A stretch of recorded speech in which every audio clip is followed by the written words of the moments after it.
Director and former comedian John Krasinski brings us his third directorial effort, A Quiet Place. Set in the near future, mysterious creatures infest and terrorize the Earth's populations. They're highly sensitive to sound, attacking and killing anything that reaches their attention, and forcing survivors to be absolutely silent. We focus on a family of 4 and see their way of life in the post-apocalypse of silence. So far, the comedian-turned-director trend, starting with Jordan Peele's Get Out, is proving to be really successful. I haven't seen Krasinski's previous films, but just by looking at the movie posters, I can tell he really put his heart into this film. To me, the best horror comes out of the simplest aspects of life, in this case, silence. The opening act alone is hypnotizing and is the movie's way of telling you to shut up. To the kids who sat behind me, take note or I'll snatch you faster than those creatures can. Because these creatures are reliant on sound to hunt, it's apparent no one is supposed to talk. And the lack of dialogue means you have to pay more attention to what's happening on screen. In other words, it does what movies are supposed to make you do. Watch them! The way this film is directed appropriately is extremely deafening. When there's any sound to be heard, it pops and is so loud our attention is immediately brought to the source. That said, there's plenty of jump scares, some of which are kinda cheap. But in the context of this world, most of the time it's really tense. And that's my favorite aspect of this film, is that it plays on your senses. It forces your attention. And not just when someone is threatened by a creature. The monsters are a constant looming threat day and night,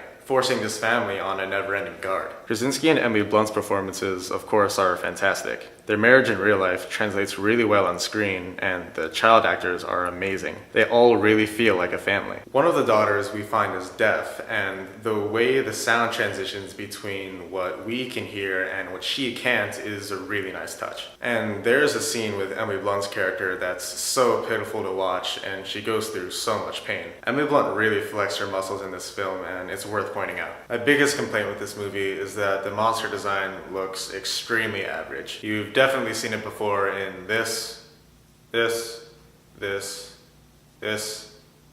this. Whatever, it does the job. There are some character choices that are very questionable, but I can't mention them without spoiling, so I'll leave you to go see it for yourself. I think a lot of people will complain that this movie feels slow, and I can understand why, but it's all necessary for world building and character development. If you've lost faith in the modern horror genre like I have, I think this movie will really surprise you. What Krasinski has done here is very intimate, yet extremely nerve-wracking. It's a surreal experience that I'm gonna say is definitely worth the price of admission. Thanks so much for watching, and I'll see you in the next one.